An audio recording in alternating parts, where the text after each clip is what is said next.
बोलिए सद्गुरुदेव की जय।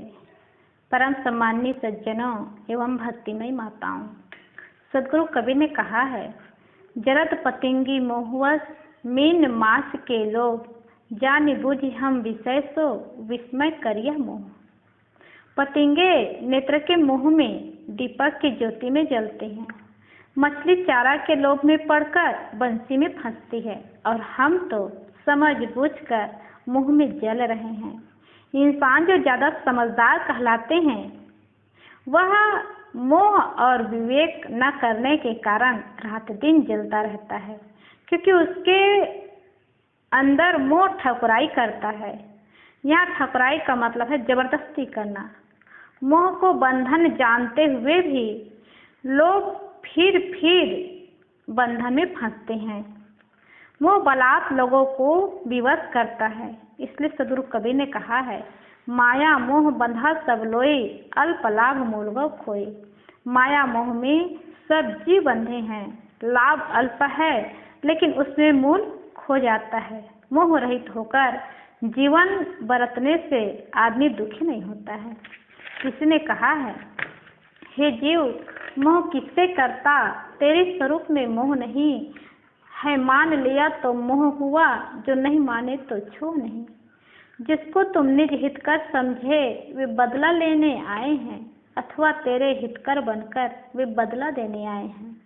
जिसको तू कहता पुत्र मेरा, वास्तव में नहीं तेरा है। पहले का कर्जादार हो तुम, वह कर्ज चुकाने आया है। जो पहले के मानुष तन में शुभ अशुभ कर्म कर लिन्हा तुम, प्रारब्धि में रूपांतर हो, दुख सुख में फल भोगा है तुम।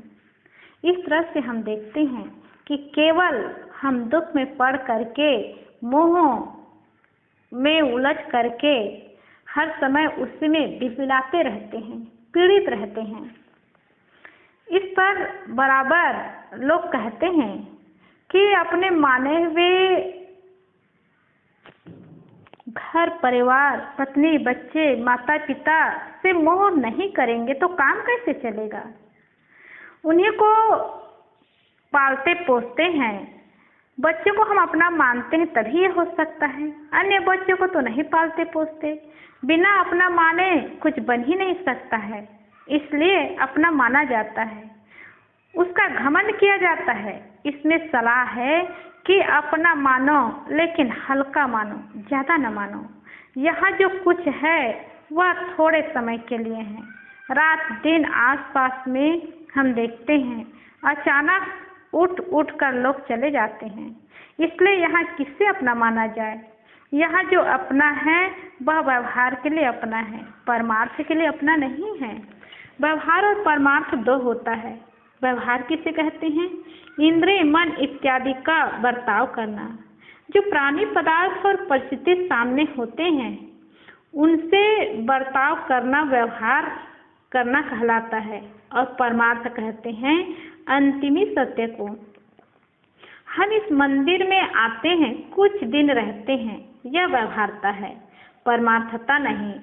हमारा शरीर चाहे जहाँ छूटे छूटेगा, और इस मंदिर से अपना कुछ भी संबंध नहीं रहेगा, यह परमार्थ है, सत्यता है। इस सत्यता को दिमाग में रखने वाला पीड़ित नहीं होता है।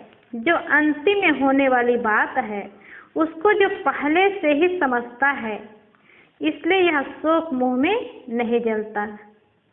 लेकिन जो भावुक होता है, जैसे मान लीजिए किसी ने घर बनवाया और उसी में मस्त हो गया कि वाह रे वाह, ऐसा मकान बनवाया, वैसा मकान बनवाया, हमारे घर के समान किसका घर है, तो उसी में वह फंसकर दुखी होता है।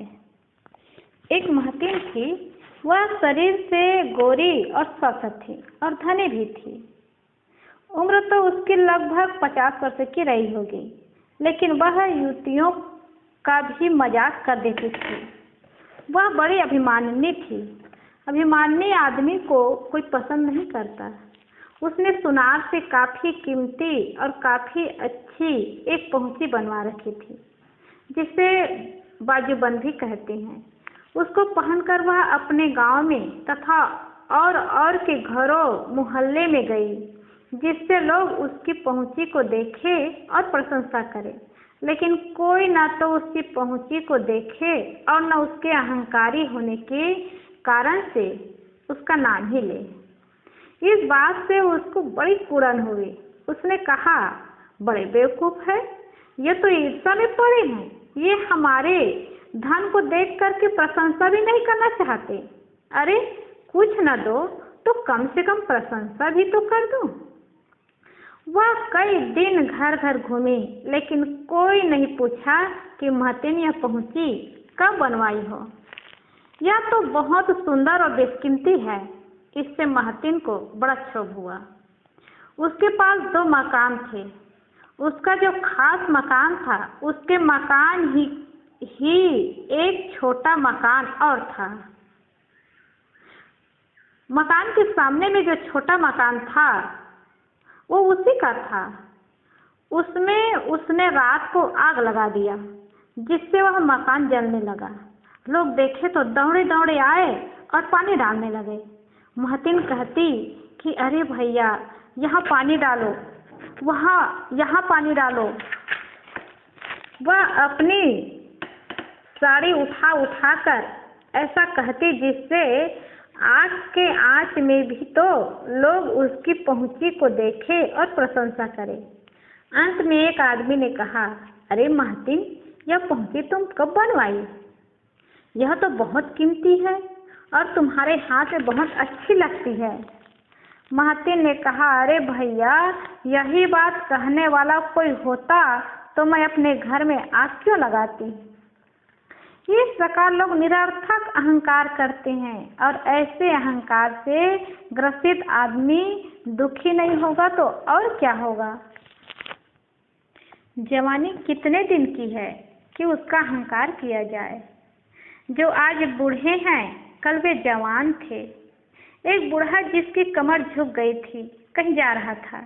किसी मनचले युवक ने उसको देखा और मजाक कर दिया, अरे बाबा, नीचे देखते हुए क्या खोजते जा रहे हो। वह बाबा भी कम न था। उसने भी उसी लहजे से मुस्कुरा कर जवाब दिया, बच्चा, जवानी खोजता हूँ। और कुछ दूर जाने पर एक दूसरा युवक मिला। उसे भी बूढ़े के धनुषाकार झुके हुए शरीर को देखकर मजाक सूझी। उसने कहा, बाबा, यह धनुष कितने में लिए हो? बूढ़े ने कहा, बच्चा, अगर तुम जीवित रहे तो तुम्हें भी यह बिना पैसे के मिल जाएगी। तो ये सारी चीजें क्षणिक है।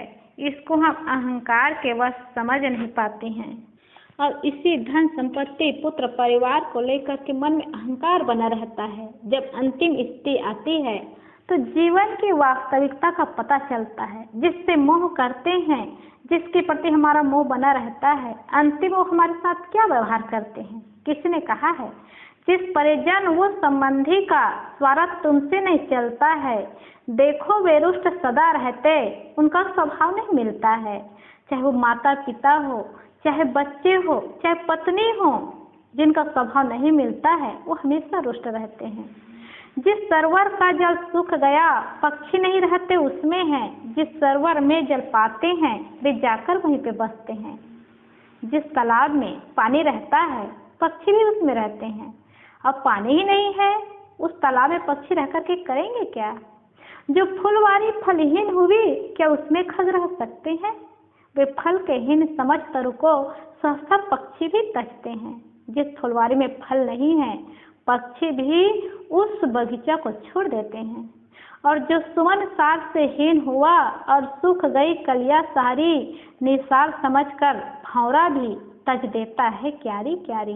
भंवरा भी जहाँ फूल है वहाँ जाकर के बसता है, और जहाँ फूल नहीं है उस कलिया को भंवरा भी छोड़ देता है। तद्वत तुम अपने में देखो, जिससे तुम मोह करते हो तुमसे वे नहीं करते, चाहे तुम उससे करते हो।